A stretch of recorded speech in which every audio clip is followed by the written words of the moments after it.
Good evening, ladies and gentlemen. Welcome to Rain of Fire Christian Radio, a media outreach arm of Rain of Fire Christian Radio. As on every broadcast, I like to start with one of the scriptures of Rain of Fire Evangelical Ministries.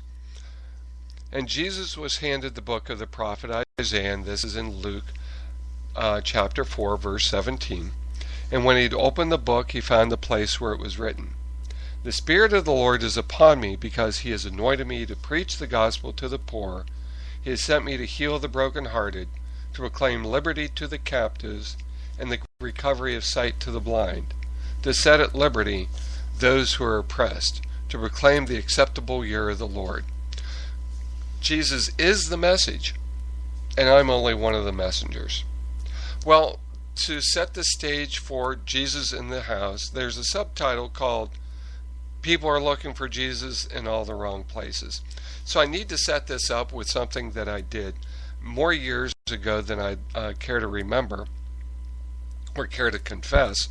Is I was in a leadership training program, and part of this leadership training program was a curriculum called the LEAD program.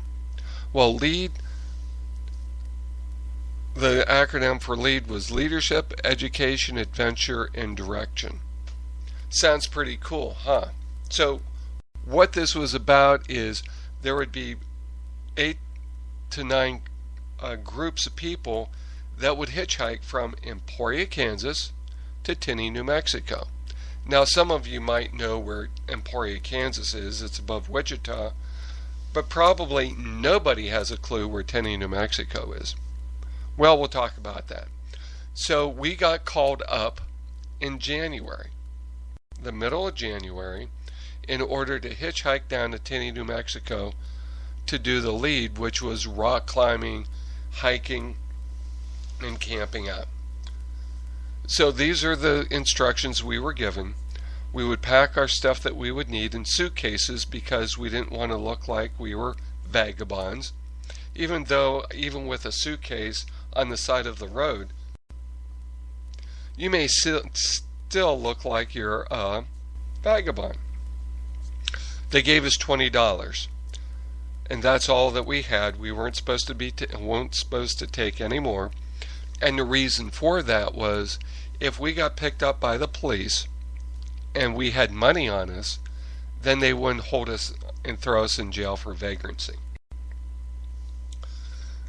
So we made our signs, we packed our luggage.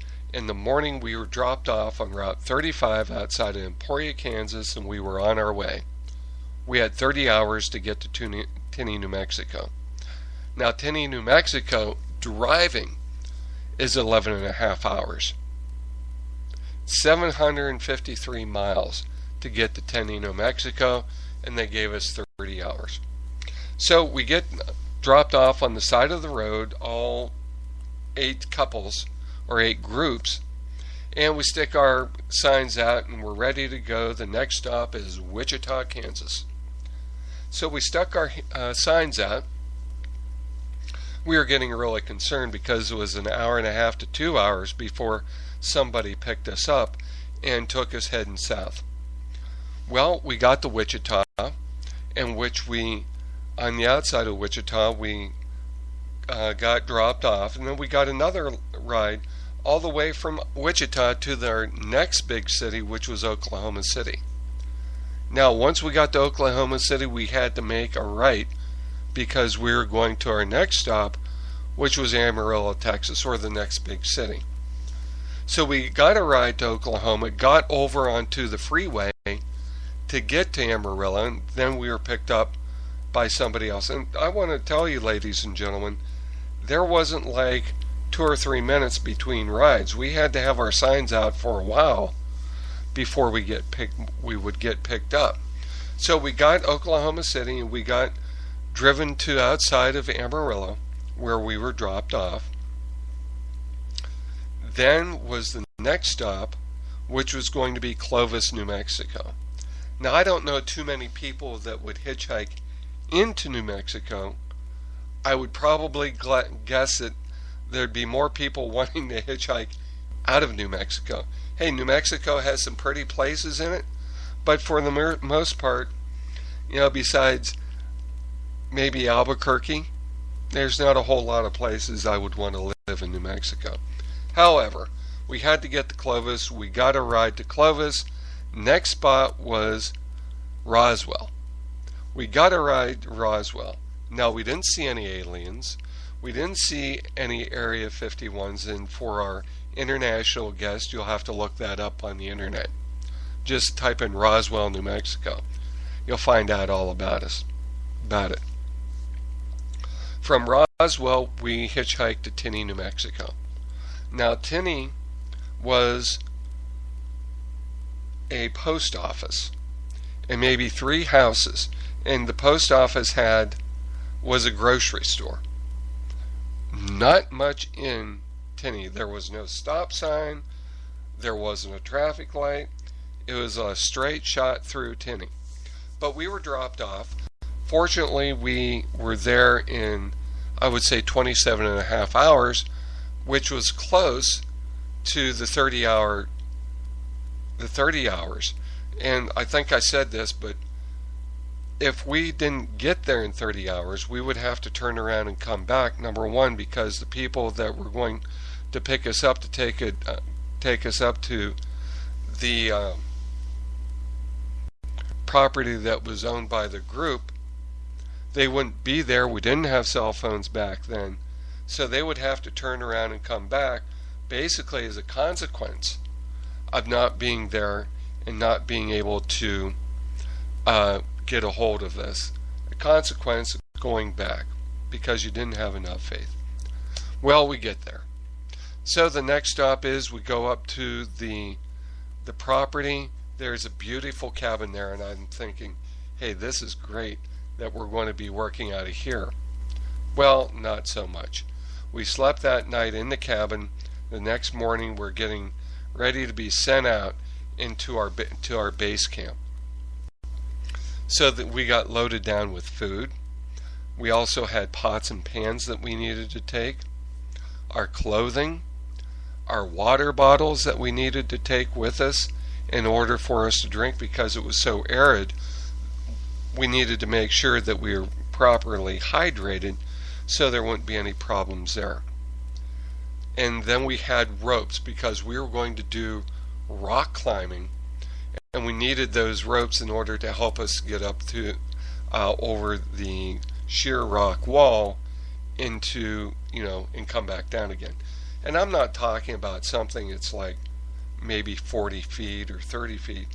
We're talking about something that's more like 90 to 100 feet. We're talking nothing but rock. You got to find your handholds and your footholds. But I digress. So we go up to our base camp. We get our tents laid out. It's afternoon, late afternoon, so we cut off for the night. Next morning, we're going to be learning how to tie the ropes off. So when we do rock climb, what we're going to be doing is the group is going to be helping, we were going to be helping each other get up over these rocks. And the leaders were only there to do just that. They weren't hands-on, they were telling us what to do. So we needed to make sure that those ropes were tied correctly so we didn't plummet to our death. I'm being serious here.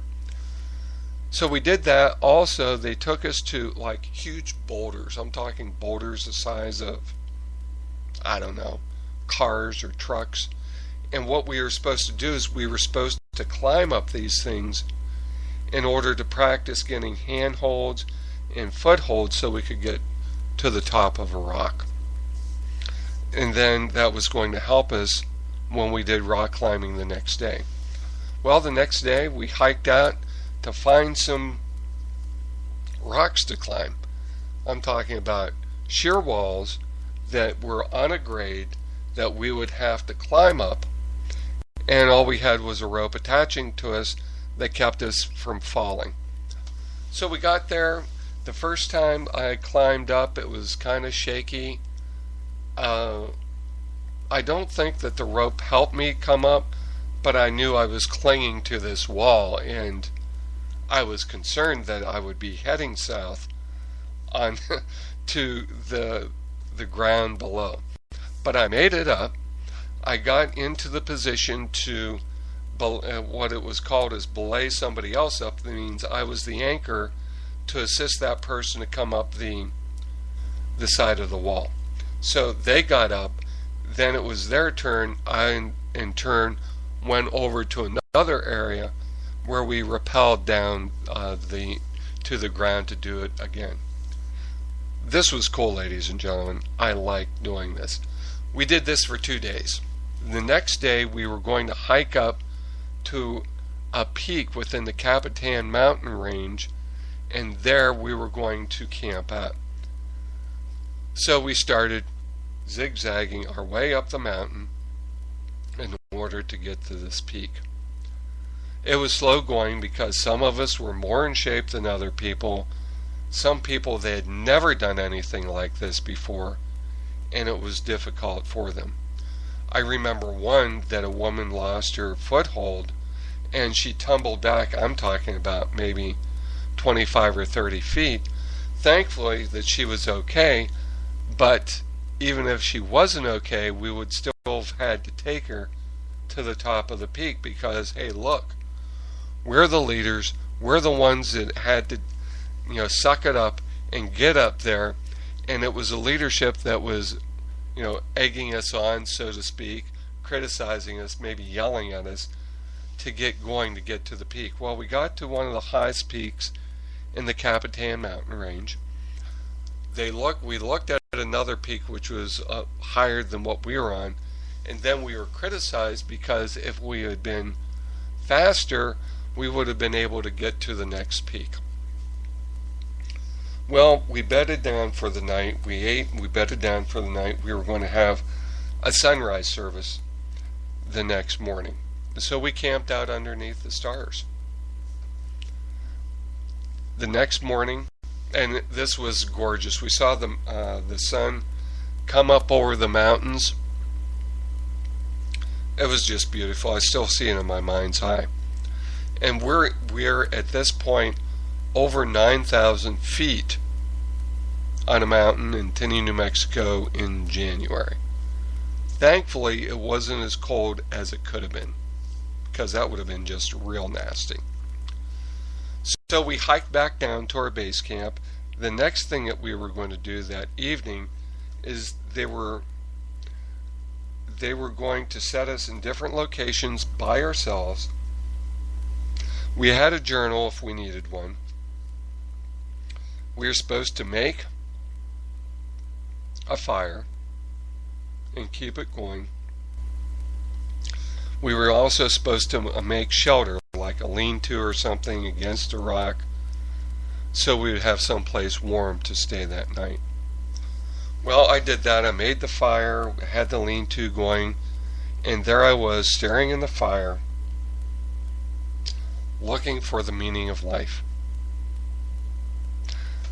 I had done all this to get to this point, to have God show me what the meaning of my life was, what He's going to have me do, where He's going to have me do it.